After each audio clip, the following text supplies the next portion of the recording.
Greetings, my beautiful lovelies. It's Emmy. How are you? It's great to see you and welcome back. Today, we're going to be doing a couple of things. Number one, we're going to be making beignets inspired by my recent trip to New Orleans. My family and I went. We had the most beautiful time in the most beautiful place. And of course, we had beignets. If you're not familiar with beignets, beignets are squarish, pillowy, donut-like confections, very well dusted with powdered sugar and then often dipped with a cafe au lait or a coffee and consumed warm and hot, and they are absolutely divine. Most people associate beignets with Café du Monde, who's been making beignets and serving cafe au laits since 1862, a very long time. Their beignets are fantastic, and you can buy this ready-made mix like I did at the supermarket and make them at home. They're not going to taste exactly like the ones that you can find in New Orleans, but that's why you go visit New Orleans.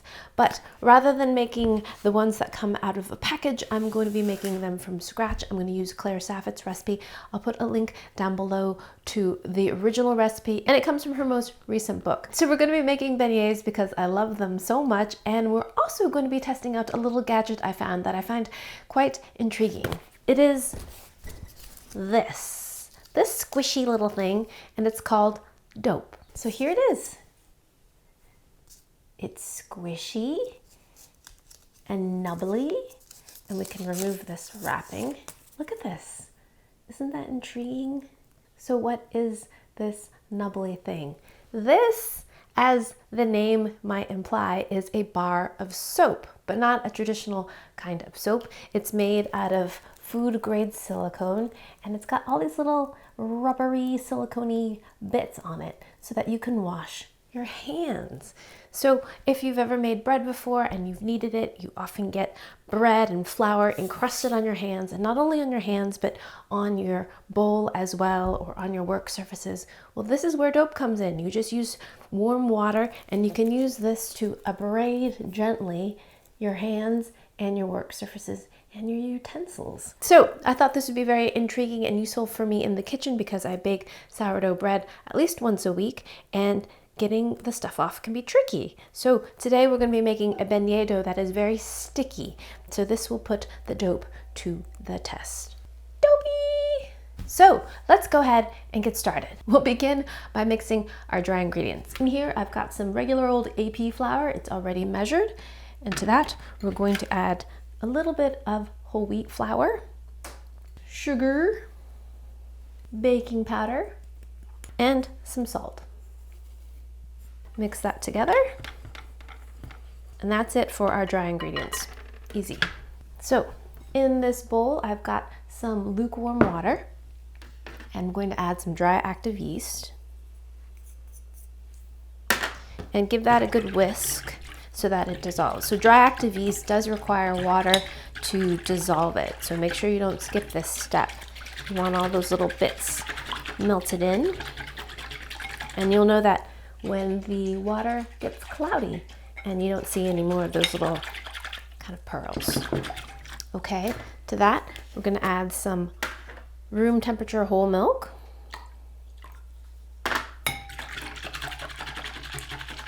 and room temperature egg. This just came out of the nesting box. Bloop. Thank you, hens. And beat away. Look how yellow that gets. Okay, so that's all well incorporated. And now we're gonna make a little well and pour our wet into our dry. And then we're gonna combine this, and it should make a sticky batter. So the coffee you get at Café du Monde is mixed with chicory, which historically was a way to stretch the coffee out. Now it's used as a way to give it a distinctive kind of nutty toasted flavor. So we are framing a dough, and this bench gripper is working really nicely. Now, as we knead it and the flour hydrates, it will be a little less sticky, but generally speaking, this dough is pretty sticky. So now our spatula is all sticky and stuff, trying to get as much of the batter off as possible, but this is how we're gonna test our little Doap soap. So let's set this aside. Now we're gonna go around and use our fingers and pull up the dough and turn it. So this is kind of a rotating kneading process. And we're gonna do this for about 10 to 12 minutes until the dough is nice, elastic, and stretchy. Don't skip this step. You really wanna develop the kind of chewiness to the beignet. So stretch, see, even now, do you see how it's developing a little bit more structure? So the gluten is forming. That's the protein in the flour that gives us a nice kind of stretchy texture. Alrighty, my lovelies, I have transferred my kneaded dough into another bowl, and we're gonna let this sit covered for about an hour to an hour and a half so that it can proof a little bit. Then it goes into the refrigerator, and we want the dough to be completely cooled for at least 4 hours, and better is overnight. That allows the dough to rest, but it also becomes much easier to work with when it's cold. So I'm gonna do that. Now, I have not washed my hands because we're gonna test out our dough, nor have I washed out my bowl. So, got a bowl of warm water, very gooey, sticky hands, and my silicone soap. Now we're just gonna use our bar here and rub it off. Oh, it feels great. It's kind of similar to using your own hands in some respect, but sometimes you just use your own hands like this. It just kind of smears around. You know, there's not enough friction, but the silicone sort of erasing it all off. It's working pretty well. Does it float? It doesn't float. But they come in all different colors, so I appreciate that it's nice and bright, so it's easy to spot. And I often get dough in my fingernail bed, like on the top, and it's coming right out. Alrighty, let's use it on our tool. See how well it gets it off. So if I try it without the dope, it's tricky to get this off. It just kind of turns into like a paste, right? And it's kind of rough on my fingers, and I would often use a dish brush, but the problem is this doughy stuff gets in my dish brush. It gets all gunked up. Because this is so nubbly, the dough comes out easier. And look at that. Works really well. So if I rub just with my hands, it kind of just mashes in. But if I use this, it just kind of erases it off. You kind of hear a little bit of a frictiony sound. So if you look closely, the nubbles have a little bit of texture on them, so it gets everything nice and clean. All right, dope works great, and it doesn't get any dough trapped in it. Yep, totally works. All right, let's get the bowl clean too. This stuff I find the most stubborn, the stuff that dries on the edge, especially if you leave it in the sink, but let's see how it works. It works great. You don't have to rub very hard, and it's much easier on your hands. It's getting the sticky stuff off. Yep, works great. And then around the edge, it's often tricky, but these nubbles fit right in. All right, rinsed it in the sink, and it's pretty clean, and that's with no soap whatsoever. So I'll go give this a once over with a dish sponge and some soap, but this works great. This does cost $24 though, $24.99 I believe. So that's excluding tax. So it's not exactly inexpensive, but if you make a lot of bread or if you're working a lot of dough, I could see this kind of cutting down your workflow by quite a bit. Dope, soap, like it, dope, get it? Alrighty, my lovelies, so over here I've got some peanut oil coming up to temperature. We're going to fry at 375 degrees, and while that's coming up, we're going to cut out our beignets. So, got some flour, and I'm just going to really liberally sift this everywhere. This dough is going to be very sticky. Here's the dough, and we're going to just dump it out onto the counter. Dust this more flour on top, and we're going to just gently press this to a 18 by 13 rectangle, roughly. Alrighty, so I patted mine out too thin because I had forgotten that this is a half batch. So hopefully these will still retain a nice shape. Okay, let it rest for a minute. Now we're going to take a pizza cutter and cut these into 2.5 inch rectangles, roughly. So, doink, doink, doink, doink. Yeah, I'm gonna cut it in 1, 2.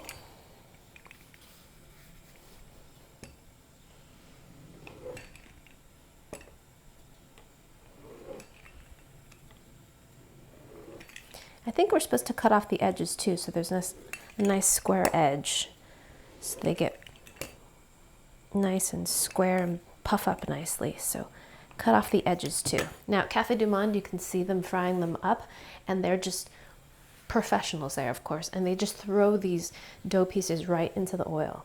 I'm not going to be doing that because I'm not a professional. My first time making beignets, but it is quite the spectacle to see. Whenever you're deep frying, when you add your item to the oil, it's going to drop the temperature significantly, so you'll probably have to turn up the heat a little bit more just to get it back up to that temp. It's important to keep it pretty high, otherwise your food's going to absorb a lot of that oil, and we don't want that. Now we're gently going to place our dough. I'm going to dust off any extra dough if possible in my hands. All right, and we're going to gently drop in our beignets. All right, stop. And they should puff up to the surface. Yes. Look at that. All right, keep puffing. Oof. Careful. Just gently drop them in. And then I'm going to use a spider here to gently manipulate our beignets. Oh, look at that. Oh my gosh, I forgot to get a rack. Yeah. Okay, those are looking beautiful. So once they're golden, they're ready. Look how puffy they are. Oh, that looks beautiful. Perfection. Yes, yes, yes, yes, yes, yes. Okay, so these fry so fast. Look how puffy. Oh my god. Yes, so beautiful. I'm so happy. These look so good. Look how gorgeous. They're so big and poofy. Okay, now continue. So gently and with conviction, place the dough in, but not too high. You don't want it to splash on you and away from you. And this is a half batch because I knew that it's just me and my little family. It would make so many beignets. So this is a perfect amount.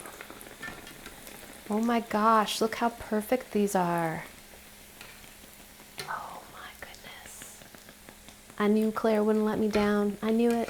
All of her recipes I've tried, including homemade croissants, have worked out beautifully. Very well researched and tested recipes that Claire comes up with. Okay. I'm so excited.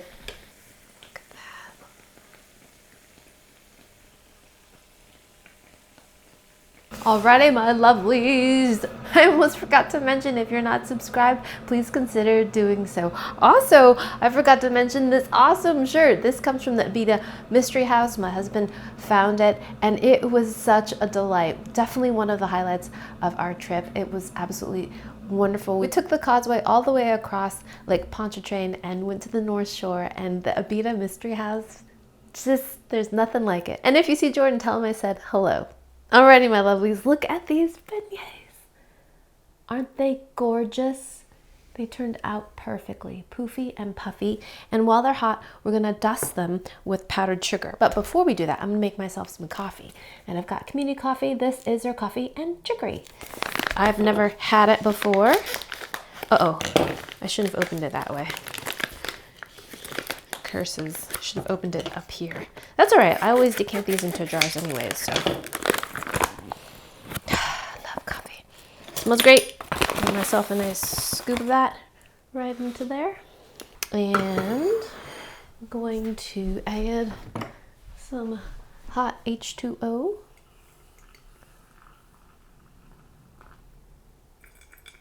I love coffee.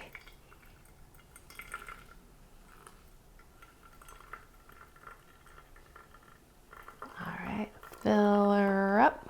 So traditionally this would be served with café au lait, which is coffee with milk, but sometimes milk doesn't agree with me, so we're just gonna go with black. All right, now we have our beautiful gubby gubby.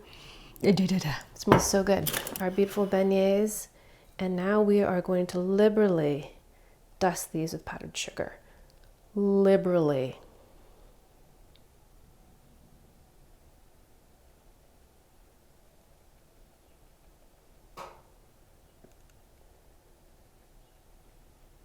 Like there should be a significant layer because the dough itself isn't that sweet. It's the powdered sugar that gives all the sweetness. So gotta add a lot. So when we had our beignets for brunch, we went to morning call and they served our beignets in a little brown bag with the powdered sugar in there. So we just had to shake everything because had they brought us plates like this with the powdered sugar, then the powdered sugar would have been all over the place, including our faces. So I thought that was pretty ingenious. Alrighty, that looks fantastic.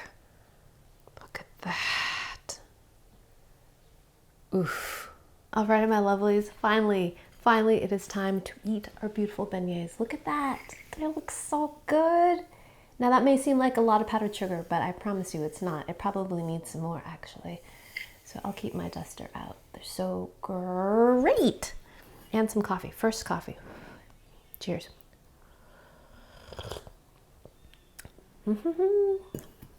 Toasted in a way that doesn't taste burnt, not bitter,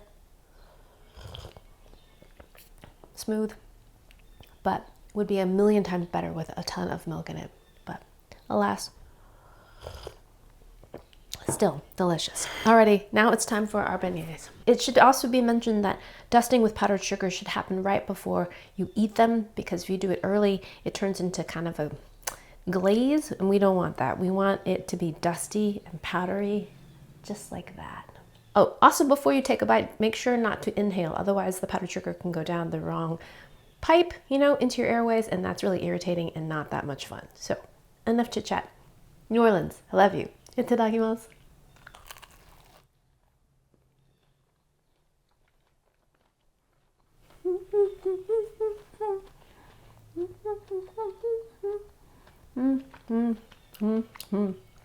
Oh, so good.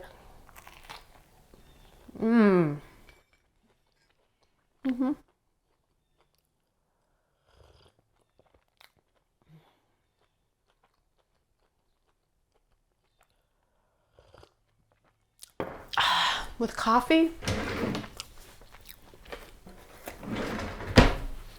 forget about it. Oh my gosh, need more powdered sugar. Yep, those are so good. Chewy, slightly crispy on the outside, rich, just sweet enough, not too sweet, just fantastic. Just fantastic. Look how fluffy and squishy. My favorite parts are these little corners right here.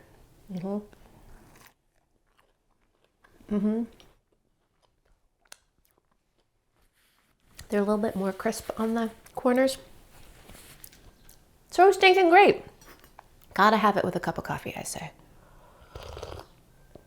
Even if it's decaf coffee, it's just a match made in heaven. All right, my lovelies. Now I am entirely covered in flour and powdered sugar, but so very worth it. All right, my lovelies, thanks so much for watching. I hope you enjoyed that one. I hope you learned something. Please share this video with your friends. Follow me on social media, like this video, subscribe, and I shall see you in the next one. Toodaloo, take care, bye.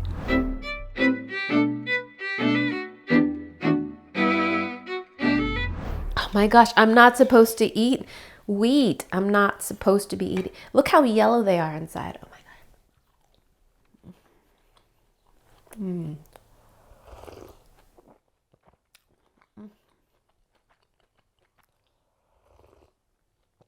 Oh, so good. All right, more powdered sugar. And now I'm gonna go serve this up to my husband for a post-lunch snack. What a lucky duck. Oh man, so good.